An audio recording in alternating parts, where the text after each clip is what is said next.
Bom, em primeiro lugar, eu queria lembrar que hoje também é o Dia Mundial da Hipertensão. Eu estou lembrando isso porque as pessoas, alguns fazem crítica, parece que só existe uma doença hoje e tal. Olha só, eu levantei aqui no Registro Civil Brasileiro quantos morreram de doenças cardíacas, hipertensão. Quantos morrem por ano? 2019, 272.148. 2020, 289.816. 2021 até agora já morreram 103.774. Os médicos dizem que é a doença silenciosa, que a hipertensão ninguém sente, né? Tem que fazer o exame do esfigmomanômetro para saber, medidor de pressão, para saber em quanto anda a pressão da gente, né? O normal é 12/8. Melhor ainda se for 11/7, mas o problema é da mais baixa, né? Tem a diástole e a sístole. É na diástole que é a mais baixa. Bom, então, só para lembrar, né? Aí dá uma série de doenças consequentes dessa pressão alta. E ela é prevenível, né? Dá para prevenir, isso é que é o importante. Bom, vamos lá. Eduardo Cunha, o da Câmara, ex-presidente da Câmara, depois de 4 anos e meio de prisão, deu uma entrevista na CNN, 50 minutos de entrevista, que eu comentei hoje de manhã, inclusive, na CNN. Mas guardei para vocês algumas coisas e outras eu guardei para ler para vocês quando for ler o artigo dessa semana nos jornais, que eu quero escrever sobre isso também, né? Vejam só, algumas coisas, né, de toda a observação dele. Ficou 4 anos e meio preso, ele pôde fazer um livro e pôde ficar observando a política de uma certa distância, sem ser contaminado pela proximidade. E sobre Dilma, por exemplo, né, eu anotei aqui algumas coisas que às vezes a gente desconfiava, às vezes não sabia. Em primeiro lugar, Dilma caiu por 2 motivos, né? Falta de apoio político e problema jurídico mesmo, né? Passou por cima da lei. Ela fez exatamente aquilo que queriam que Bolsonaro fizesse com a vacina da Pfizer, que fizesse um gasto sem ter previsão, né? E cometer crime de responsabilidade, né? Foi a pedalada que ela deu, né? Queriam que Bolsonaro comprasse uma vacina que não existia ainda, que não estava licenciada, que tinha uma cláusula leonina, que não tinha condições de armazenar no Brasil, né? Tudo isso. Mas ele não entrou nessa. E Dilma entrou. Dilma assinou lá e enquadrada com pedalada. E que ela perdeu o apoio político dentro da Câmara, né? Eduardo Cunha, foi o que deu, literalmente, o pontapé inicial, né? E a Câmara aprovou, porque perdeu a base. Ela não se relacionou com uma base parlamentar dentro do Congresso.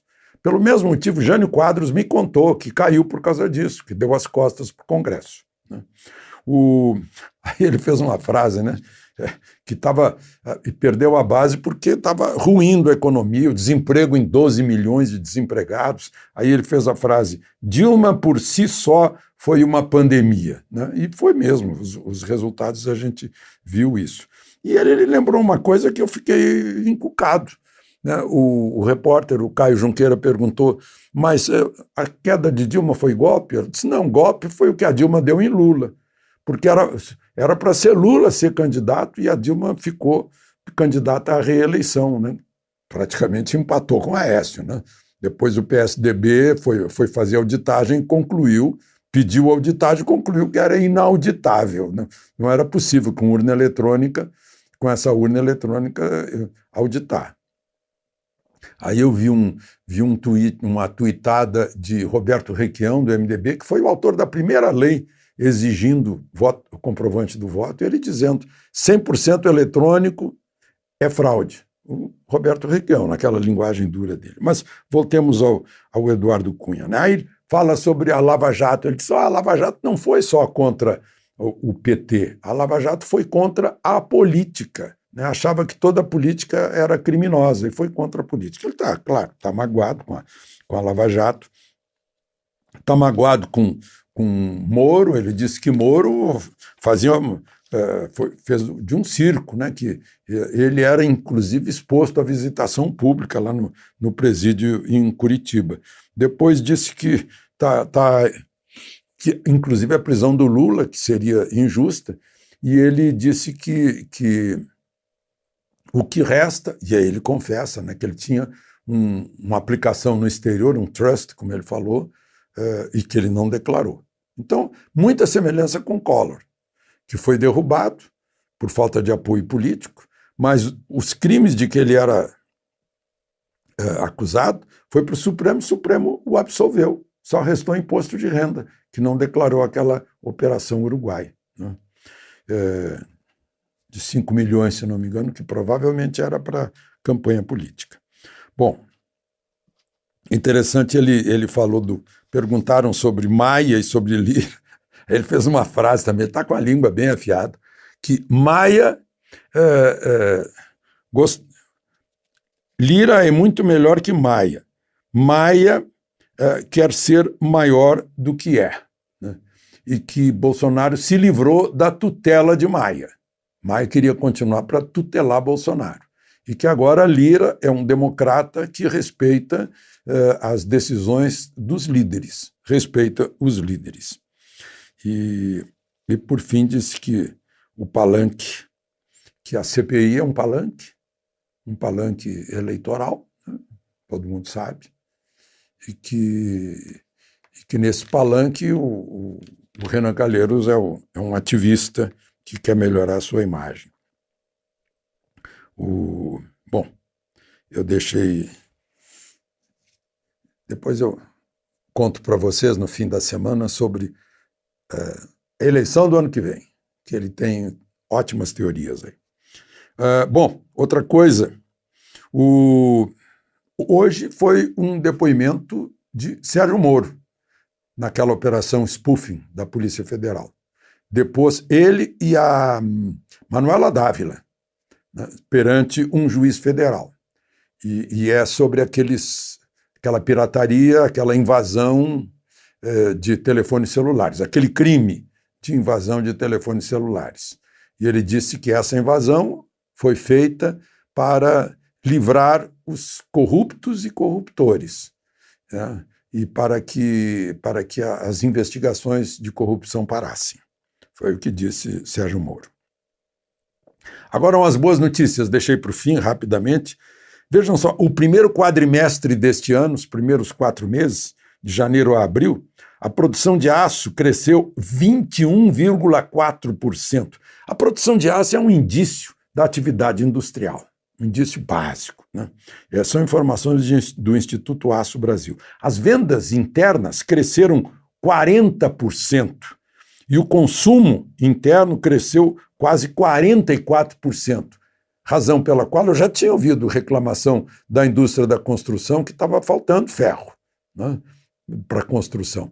A razão é que tiveram que duplicar as importações de aço, né?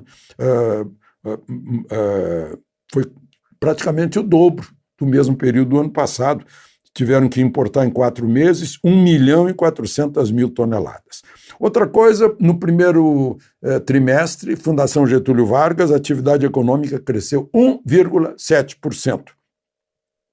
E o boletim Focus do Banco Central, que é divulgado nas segundas-feiras, está prevendo um crescimento da economia, do PIB, para 3,45% neste ano. A previsão anterior era 3,2%, então está aumentando o otimismo. Estão prevendo uma taxa básica Selic até o fim do ano de 5,5% e uma cotação do dólar em 5,35%. E, por fim, queria fazer um registro, porque ele está lá na Itaipu Binacional, representando o Brasil, o diretor-geral brasileiro, o general João Francisco Ferreira, está desde 7 de abril, e olha, que coisa boa a gente ver isso, né? As pessoas estão me dizendo, olha, saiu um excelente, entrou outro excelente. Saiu Silva e Luna, que foi para a Petrobras, e entrou, né, Muitos companheiros dele me falam, entrou o Chico. E o Chico foi muito bom durante toda a carreira dele, né? E está sendo muito bom lá na Itaipu Binacional, fazendo um trabalho que só beneficia os interesses brasileiros e da região, né? Eu ainda fico feliz de saber que ele é de Santa Maria, Rio Grande do Sul, né? Serviu lá onde eu servi, né?